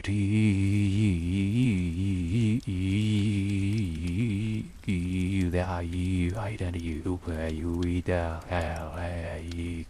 clear, but through it, smooth, idea, the Neo-Babylonian Empire thrived from around 626 to 539 BC. Out of the ruins of Assyrian rule came a vibrant Babylonian state, kicking off one last incredible chapter in Mesopotamian history: the Neo-Babylonian or Chaldean Empire. Though it lasted less than a century, was so culturally rich and historically significant that it locked in Babylon's place in the world's imagination. The groundwork for this revival was laid by Nabopolassar, a leader from the Chaldean tribes settled in southern Mesopotamia, particularly spotting Assyria's weakening hold. He declared independence in 626 BC and slowly took control of the southern regions. Teaming up with the Medes gave him the military boost needed to directly challenge Assyrian power, leading to the dramatic fall of Nineveh in 612 BC. After Assyria crumbled, Nabopolassar faced the huge task of rebuilding a state that had been under foreign rule for centuries. You are size, Rio, Reglai, Riod, Remede, Griade, Repli, and Casali, Supi, to Li Aduri, beat as they do, used to dub the acti, you the tea, do say they discussed me, but they do. He kicked off reconstruction projects in major cities, revamped administrative systems, and balanced the interests of traditional Babylonian elites with his own Chaldean supporters. By the time he passed away in 605 BC, he had laid a solid foundation for his son to build an extraordinary legacy. That son, Nebuchadnezzar II, would become the star of this era. A king whose 43-year reign turned Babylon into the most stunning city of the ancient world. When he took the throne after his father's death, the young king already showed military talent as a crown prince, leading armies against Egyptian forces, trying to fill the power vacuum left by Assyria's fall. Nebuchadnezzar's early campaigns secured the western territories of the former Assyrian Empire, extending Babylonian control through Syria and Palestine all the way to the Egyptian border. Here, while they sat down and webbed, when we sat in, then we sat bowed in, we see, led to the destruction of the Hebrew temple of the Judean elite major, famously captured by the rivers. There we sat out by we are we abbes, we are we and Dali we are you we are you are you I to me tai that happy year I make up you area hey she oh me yeah well we the but make like give me we need to be tree I will. After securing his borders with decisive military action, Nebuchadnezzar shifted his focus to internal growth and grand construction projects. The wealth pouring into the empire from tribute, trade, and agriculture fueled an ambitious building spree that transformed Babylon into a wonder of the ancient world. The city was already ancient, with a history stretching back nearly to millennia. But Nebuchadnezzar reimagined it on an unprecedented scale. Huge new walls, reportedly so thick that a 4-horse chariot could turn around on their top, surrounded an urban area of more than 850 hectares. A network of canals and quays managed water flow from the Euphrates, which ran through the heart of the city. Wide processional ways, paved with limestone and adorned with glazed brick reliefs of lions, dragons, and bulls, connected the main religious and administrative centers. Most impressive of all was the temple complex dedicated to Marduk, Babylon's patron god. At its center stood the ziggurat Etymononki, rising in 7 colored tiers to a height of over 90 meters. The likely inspiration for the biblical Tower of Babel. Next to it was Isagila, the main temple housing the golden statue of Marduk and treasures gathered from conquered lands. The royal palace complex was just as grand, with multiple courtyards, audience halls, and administrative buildings forming a city. According to Greek tradition, Nebuchadnezzar built the famous hanging gardens here, irrigated terraces filled with exotic plants and trees, supposedly to comfort his Median wife, who missed the greenery of her mountainous homeland. While we still haven't found solid archaeological evidence for these gardens, their status as one of the 7 wonders of the ancient world shows how Babylon captured the imagination of later civilizations. The annual New Year's festival was a key religious ceremony that represented the height of Babylonian religious and political life. During this 11-day celebration, the creation epic Enuma Elish was recited, telling the story of Marduk's victory over chaos and the establishment of cosmic order. The king played a central role in this ritual, symbolically subordinating his earthly authority to divine power in a dramatic ceremony. The high priest would strike the king's face and force him to kneel before Marduk's statue, a ritual humiliation showing that even the most powerful ruler served at divine pleasure. Beyond the capital, Nebuchadnezzar took on extensive infrastructure projects throughout his realm. Irrigation systems were expanded and improved, boosting agricultural output. Temples in ancient religious centers like Yor and Nippur were restored. Trade routes were secured with military outposts and way stations. All of this revitalized Mesopotamian economic and cultural life after the disruptions of the later Assyrian period. On the intellectual front, the Neo-Babylonian period saw impressive achievements, especially in astronomy.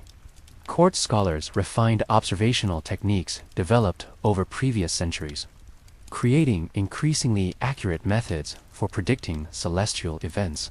While the motivation was mostly religious, understanding divine intentions through celestial omens. The mathematical sophistication involved laid the groundwork for later scientific astronomy. Literary culture thrived too, with scribal schools preserving ancient texts while crafting new works. The Babylonian creation epic reached its final form during this period, blending older traditions into a cohesive statement about divine kingship and cosmic order. Historical texts recorded royal achievements, while practical manuals passed down specialized knowledge in fields from medicine to engineering.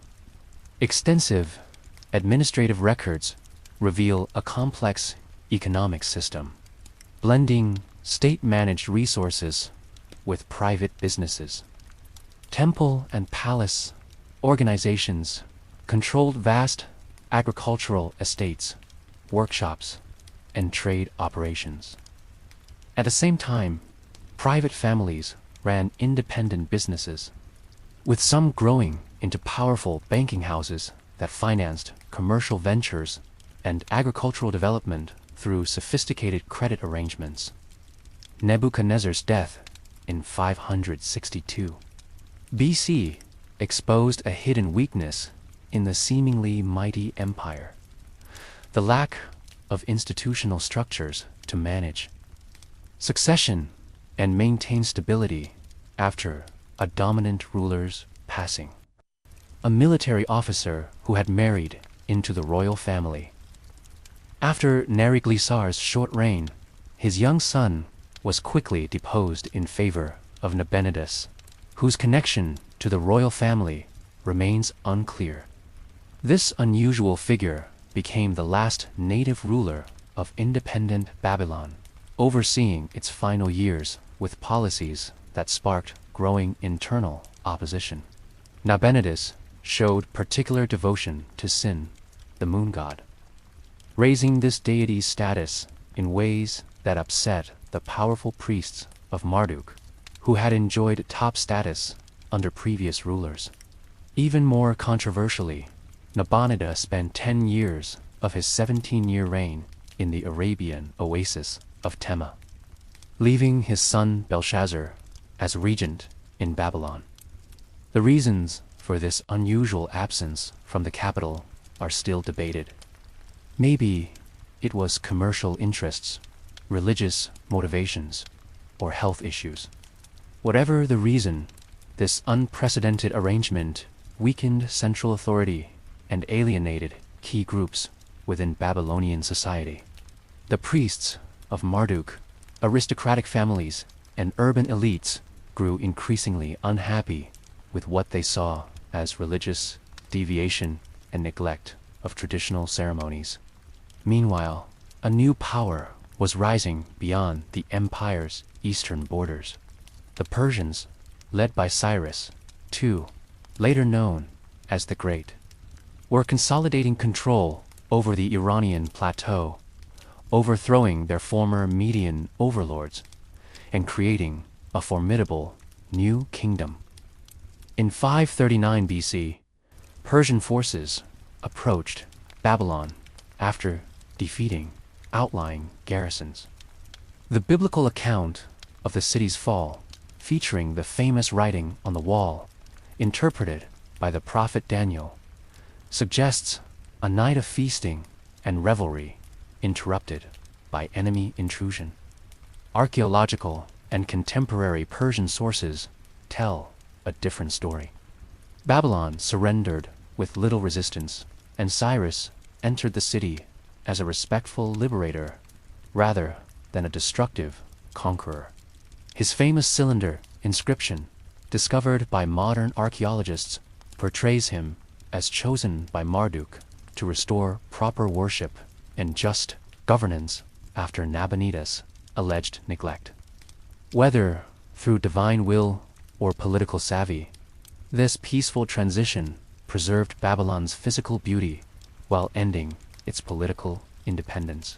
The Neo-Babylonian Empire became a wealthy province within the even larger Persian Empire, which would set new standards for multicultural governance. Thus wrapped up the final chapter of truly independent Mesopotamian civilization. Though Babylon continued as an important administrative center for centuries under Persian, Greek, and Parthian rule, local political traditions had reached their end.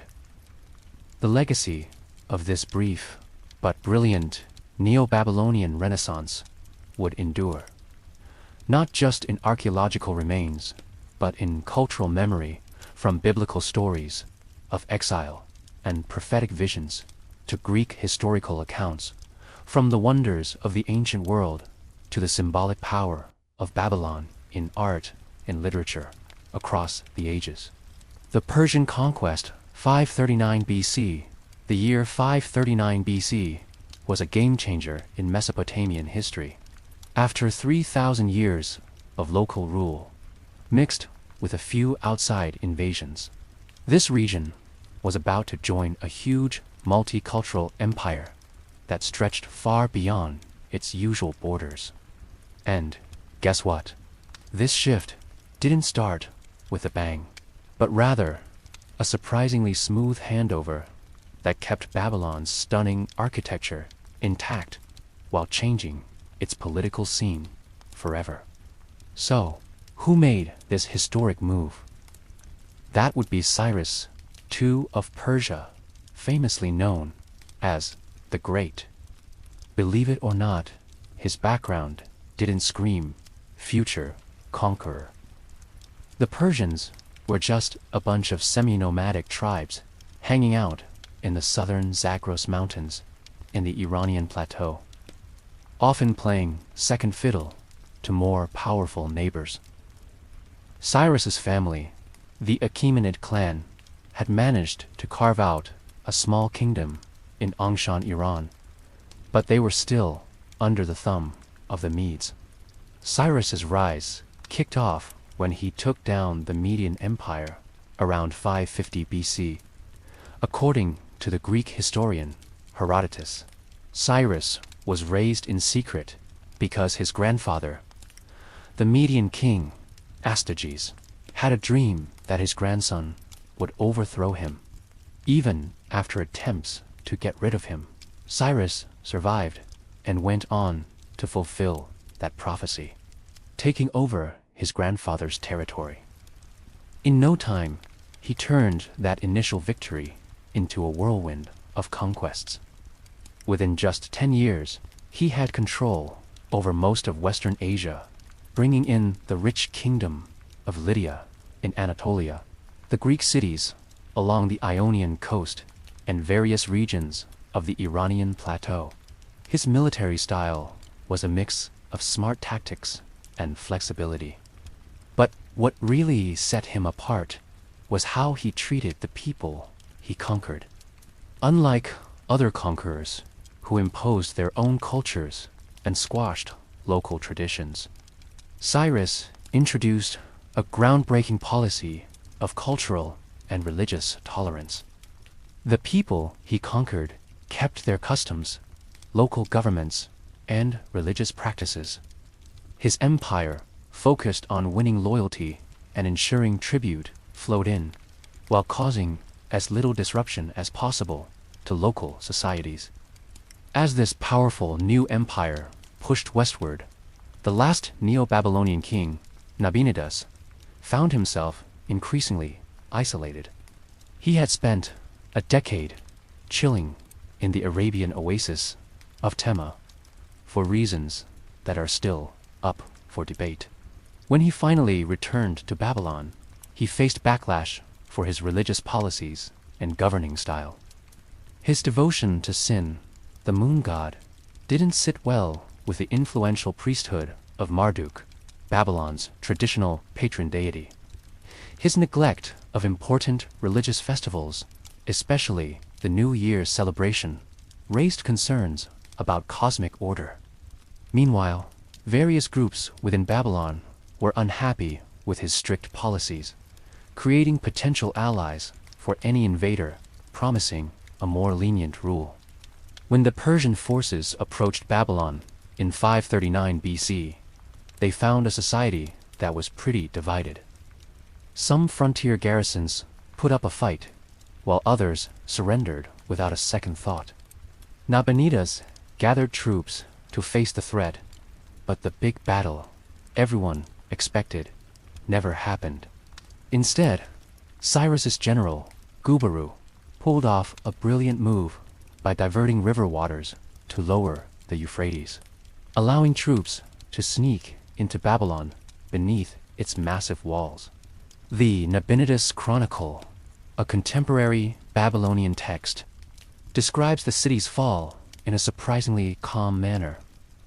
In the month of Tishri II, when Cyrus attacked the army of Akkad at Opis on the Tigris, the inhabitants of Akkad revolted, but he massacred the confused inhabitants. On the 14th day, Sippar was seized without battle. Nabonidus fled. On the 16th day, Gubru, governor of Gudium, and the army of Cyrus entered Babylon without battle. Afterwards, Nabonidus was arrested in Babylon when he returned. This account, emphasizing without battle, stands in stark contrast to the catastrophic endings of many previous Mesopotamian regimes. The famous biblical story in the book of Daniel, featuring a mysterious hand writing on the palace wall during Belshazzar's feast, adds some drama but also highlights the city's fall without much resistance. Cyrus himself showed up in Babylon shortly after its capture and put in place policies that would shape Persian governance for centuries. Instead of acting like a foreign conqueror, he took on traditional Babylonian royal titles and presented himself as the rightful heir to the ancient throne, chosen by Marduk to restore proper religious practices and fair rule after Nabonidus's failures. The Cyrus cylinder, a clay barrel inscribed with the official Persian version of these events, is one of the earliest declarations of human rights in history. In this remarkable document, Cyrus talks about his peaceful entry into Babylon, his concern for the city's well-being, and, most importantly, his policy of letting displaced peoples return to their homelands and rebuild their religious sites. This last policy was especially important for the Jewish community. The biblical books of Ezra and Chronicles tell us that Cyrus issued a decree allowing Jewish exiles in Babylon to return to Jerusalem and rebuild their temple, with costs covered by the royal treasury. Although not all exiles chose to return, this policy painted Cyrus as a divinely appointed liberator in Jewish tradition, with the prophet Isaiah even calling him God's anointed one, or Messiah. For Babylon, the Persian conquest meant a new chapter. No longer an imperial capital, but a wealthy provincial center within a much larger political framework. The city kept its beauty, religious significance, and economic vitality. Its administrative systems and scribal traditions continued, now serving the needs of the Persian Empire. Many Babylonian elites found roles in the new imperial administration, using their skills for their new rulers. The Persian Empire, built by Cyrus and expanded by his successors, introduced a fresh model of imperial organization.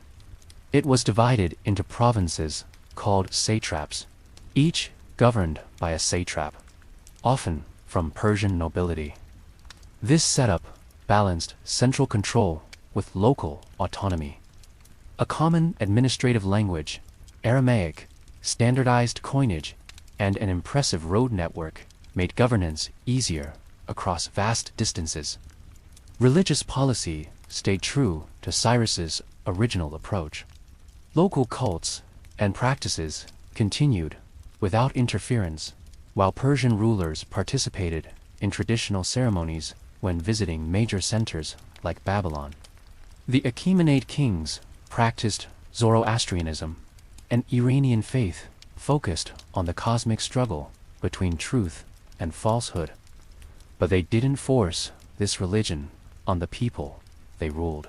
Under Persian rule, Mesopotamia enjoyed stable governance for about 2 centuries. The region's agricultural productivity and commercial wealth made it one of the most valuable provinces in the empire. Babylonian astronomical knowledge, administrative skills, and cultural traditions influenced Persian practices, while Persian military protection and inclusion in an empire stretching from the Indus to the Mediterranean opened new doors for merchants and officials. Sure, there were occasional rebellions, especially during succession disputes within the Achaemenid dynasty.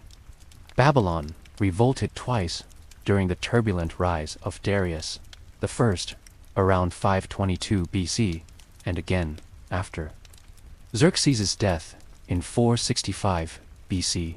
These uprisings were dealt with in various ways, but never led to the total destruction that characterized the Assyrian response to rebellion.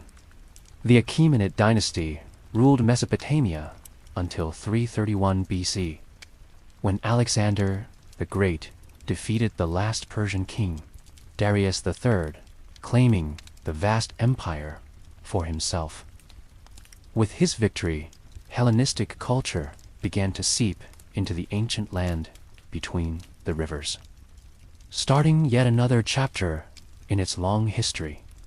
But the key moment in this transition happened 2 centuries earlier, when Cyrus the Great entered Babylon and set up a new model of a multicultural empire that would influence political thought for ages. The Persian conquest marked the end of truly independent Mesopotamian political systems, but it also ensured the preservation and transmission of Mesopotamian cultural achievements by embracing, rather than erasing, local traditions.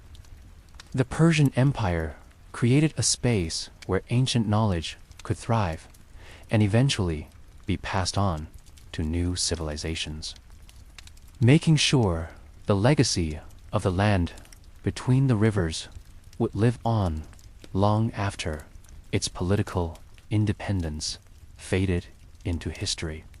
The twilight of Mesopotamia, 539 BC AD, 600, the Persian conquest in 539 BC kicked off a long twilight for the ancient civilization nestled between the rivers. Sure, Mesopotamian cities, especially Babylon, kept going for centuries. Some spots even have folks living there today. But the unique cultural vibe that had developed over 3,000 years started to change gradually under waves of foreign rule. During the Persian period, from 539 to 331 BC, Mesopotamian traditions were treated with a lot of respect. The Achaemenid kings took part in Babylonian religious ceremonies when they visited, kept the ancient temples in good shape, and included local leaders in their administration. Babylonian astronomical know-how, with its impressive math skills, even influenced how Persians viewed the cosmos. Cultural continuity was strong during these 2 centuries, even if political independence had faded.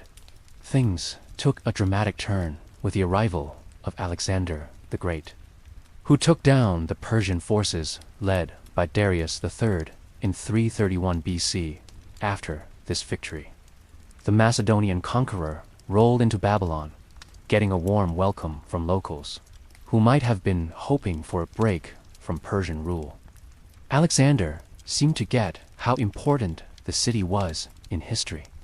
He wanted to make Babylon the capital of his new Eastern Empire and kicked off some ambitious restoration projects for its temples and palaces. But then Alexander died unexpectedly in 323 BC in Nebuchadnezzar's palace in Babylon, sparking a power struggle among his generals. This chaos eventually led to Mesopotamia falling under the control of Seleucus, who started what we now call the Seleucid Empire, a massive territory stretching from the Mediterranean to Central Asia. Instead of ruling from Babylon, Seleucus set up a new capital called Seleucia on the Tigris, about 90 kilometers north of the ancient city. This new Greek-style city, with its planned streets, theaters, gymnasiums, and administrative hubs, was a clear effort to plant Hellenistic culture right in the heart of the ancient land. Many people from Babylon slowly moved to this new city, lured by job opportunities and tax breaks, which led to a gradual decline in the old capital's population and significance. Under Seleucid rule, a rich cultural mix began to take shape. Greek became the go-to language for administration, and Greek architectural styles, art, and religious practices spread throughout the area. At the same time, traditional Mesopotamian temples kept running. Cuneiform writing was still used for religious and astronomical texts, and ancient literary works were copied and studied in special scribal centers. This blend of Greco-Mesopotamian culture really shines through in the intellectual developments of the time. Babylonian astronomical traditions, with their focus on predicting celestial movements mathematically, influenced Greek models of the cosmos. At the same time, Greek philosophy changed how Babylonian scholars viewed their own ancient traditions. A Babylonian priest even wrote a history of his homeland in Greek for a Seleucid ruler, Antiochus I, translating Mesopotamian traditions into a format that made sense to a Hellenistic audience. The Hellenistic era in Mesopotamia also saw some gradual shifts in religion. Traditional temple cults kept going, but with less state support than before. Greek gods were sometimes matched up with Mesopotamian ones, like Zeus with Marduk, Apollo with Nabu, and Artemis with Ishtar, creating a mix of worship styles. New religious movements, including mystery cults, philosophical schools, and astral religions, also gained followers in the region's cosmopolitan cities.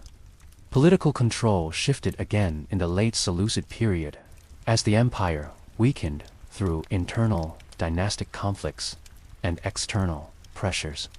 The Parthians, an Iranian people from Central Asia, gradually expanded westward, capturing the eastern provinces of the Seleucid realm and eventually taking Mesopotamia itself around 141 BC.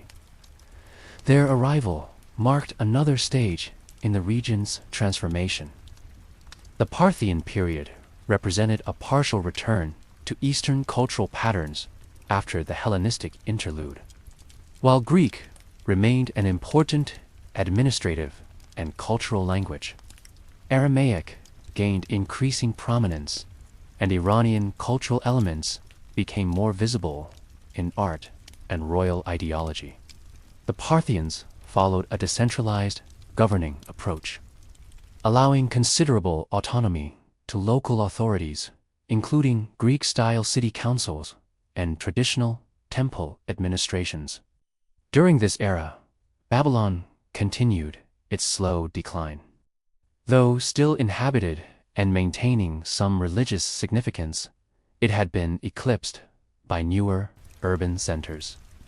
Seleucia, on the Tigris, flourished as the region's primary city, with Ctesiphon, often across the river, emerging as the Parthian administrative center.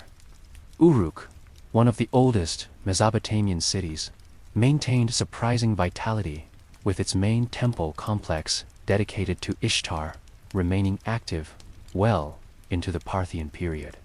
Culturally, the Parthian era saw the final phases of cuneiform writing, which had been the primary script of Mesopotamia for over 3,000 years. The latest known cuneiform astronomical text dates to AD 75. While the latest, precisely dated literary text comes from 35 BCE. This gradual abandonment of the ancient writing system marked a decisive break in cultural continuity. Though many Mesopotamian traditions continued in translated forms or through oral transmission, religious developments during this period included the spread of Judaism throughout Mesopotamia, with important communities developing in major cities. The Babylonian Jewish community descended from those who had remained after the Persian authorized return to Jerusalem, became increasingly influential in Jewish religious thought, the beginnings of what would later develop into the Babylonian Talmud, a massive collection of rabbinic discussions on Jewish law and ethics took shape during these centuries. The final major imperial transition came when the Sassanid Persians overthrew Parthian rule in AD 224, establishing a more centralized and assertive Iranian state. Under Sassanid governance, AD 224 to 651, Zoroastrianism received strong state support, occasionally resulting in pressure on other religious communities. Administrative systems became more hierarchical, with increased tax demands and labor obligations placed on the population. Ctesiphon reached its peak as one of the world's greatest cities during this period, serving as the winter capital of the Sassanid Empire. Its legendary palace, with its enormous vaulted hall, stood as an architectural marvel that would influence Islamic building traditions centuries later. Other Mesopotamian cities continued functioning, though often at reduced size compared to earlier eras. The cultural landscape during these final centuries of pre-Islamic Mesopotamia was extraordinarily diverse. Mandaeans practiced their distinctive baptismal religion in southern marshlands. Manichaean missionaries spread the dualistic faith from Mesopotamian bases. Eastern Christianity established important centers, with the Church of the East, often called Nestorian by outsiders, developing distinctive theological traditions and missionary networks reaching as far as China. Jewish scholarly communities in Mesopotamia produced the Babylonian Talmud, completed around AD 500, which would become the most authoritative legal and ethical compilation in rabbinic Judaism. Simultaneously, in dwindling temples, the last priests maintaining ancient Mesopotamian religious traditions continued their increasingly isolated practices, their numbers diminishing with each generation. This diverse religious landscape was transformed again by the Arab-Islamic conquests of the 630s and 640s. After defeating Sassanid forces in the decisive Battle of Qadisiyah in 636, Arab armies gained control of Mesopotamia, which would become the heartland of the Abbasid Caliphate. When Baghdad was founded in 762, this new imperial center was built, just 30 kilometers from the ruins of ancient cities, often continuing the pattern of successive capitals rising near the remains of their predecessors. Under Islamic rule, the region, now increasingly called Iraq, referring to the lowlands, experienced cultural revitalization, but within an entirely different tradition. The ancient gods of Sumer and Akkad had been largely forgotten. Cuneiform writing had been abandoned. The ziggurats and temples had crumbled to ruins or been rebuilt as mosques and palaces. Even with all these big changes, some things stayed the same. For instance, the astronomical and mathematical knowledge from ancient Mesopotamia shaped early Islamic science. Plus, irrigation techniques that have been around since Sumer still supported farming. Old administrative practices and ideas from past empires also influenced how Islamic governance worked. Many folk beliefs and cultural traditions carried on in new forms. Their roots mostly forgotten, but still felt. The final disappearance of recognizably Mesopotamian cultural traditions is impossible to date precisely. Like a river flowing into marshlands, the distinctive civilization that had begun at Erud and Uruk in the 4th millennium BC gradually dissipated its waters, mixing with countless other streams to nourish newer cultural growth. Elements of Mesopotamian heritage persisted in Jewish communities, in astronomical knowledge, in irrigation practices, and in countless unrecognized influences on successive civilizations. Archaeological digs starting in the 19th century uncovered the amazing history of ancient Mesopotamia. They cracked the code of cuneiform writing, dug up ziggurats, and brought royal palaces back to light after years of being buried. This area gave us the first cities, writing, and legal codes, totally changing how we see our own beginnings. Today, the physical legacy of ancient Mesopotamia remains embedded in the landscape of modern Iraq and Syria, in archaeological sites, museum collections, and the genetic and cultural heritage of contemporary inhabitants. Yet perhaps the most profound legacy lies in foundational concepts that shaped subsequent civilizations. The organization of urban communities, the development of writing for record-keeping and literature, the codification of laws, the practice of mathematics and astronomy, and the creation of complex religious systems seeking to explain humanity's place in the cosmos. The tale of ancient Mesopotamia wraps up not with a big finale, but with a slow shift and spread of influence. It's like moving from a direct cultural thread to an indirect legacy, from living traditions to memories we piece together. This shows how human civilization really works. It's not about neat chapters with clear starts and ends, but a continuous flow of influence and change where each generation builds on, tweaks, and sometimes rediscovers what those before them accomplished. Mesopotamia's legacy still shapes our world today. As we wrap up our journey through the rich history of Mesopotamia, let's take a moment to appreciate the amazing legacy this civilization left for us. The incredible achievements from the land between the rivers still shape our world today in ways we see and some we might overlook. Writing is probably one of the coolest inventions in human history. It all kicked off with simple clay tokens and pictographs in Uruk around 3400 BC.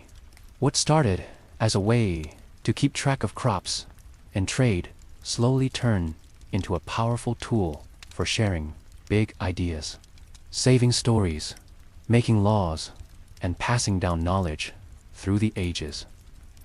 The cuneiform writing from Mesopotamia inspired many other scripts, and from that first spark, written communication spread everywhere, changing societies all over the world.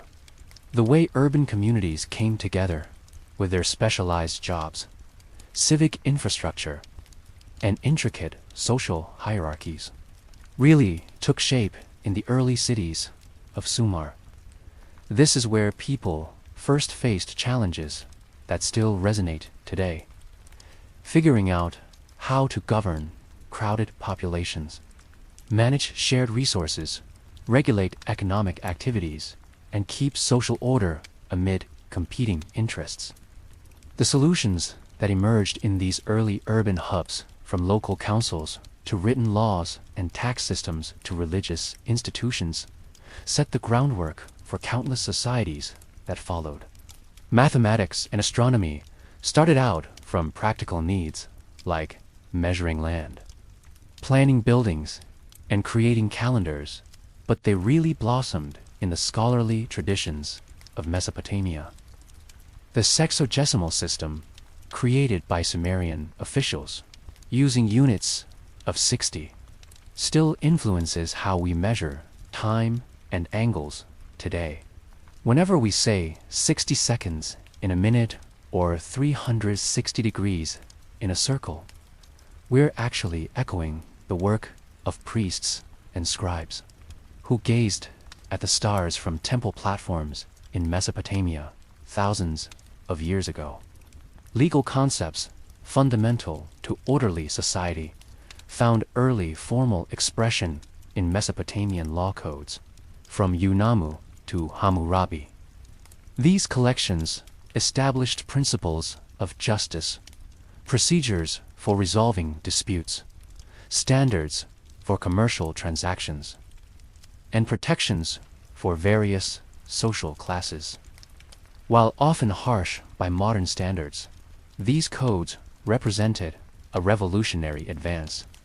The concept that law should be publicly known, consistently applied, and derived from something beyond the ruler's momentary whim.